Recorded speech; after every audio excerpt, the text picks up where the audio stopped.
Ayan, oh. Kasama po yung kabilang yun. So ulitin ko lang po, ang layo po natin sa National Highway, 300 meters. So nasa 3 minuto lang papasok dito. Ayan, ito meron pa po tayong mga fruit bearing. May dalandan, sampalok, santol, kayumito, guyabano, avocado, langka. Ito po yung langka niya. Kayumito, may balingbing pa. So meron din po itong avocado, mangga, Indian Mingo. Ayan po yung avocado niya. Kasama po itong bahay na to. So binibenta. Ayan. Ito po yung pinakang area niya. Ayan, nakita naman po niyo sa video. Napakaganda ng area niya. Ayan.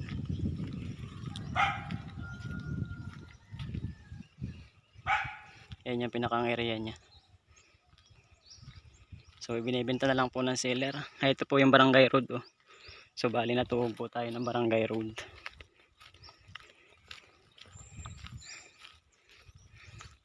Ayan, dito po sa part na to sa kaliwa, balihawan po siya.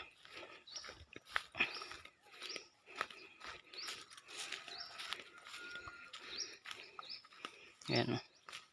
Ito yung pinakang property niya. Ayan, oh. Oh, ganda, oh. Ayan. Ayan, kung makapansin naman niyo yung kalsada niya. Hawa na siya. Yan, kasama po itong kabilang ito, pababa po ito dyan. Then meron pong sapa rin dyan sa babang yan, maliit. Kabilaan po may sapa. Abot pa po ito ron sa unahan doon. Ayan, oh. Kung titingnan po natin, parang flat na rin po sila lahat. Pero may kaunti po tayong slope.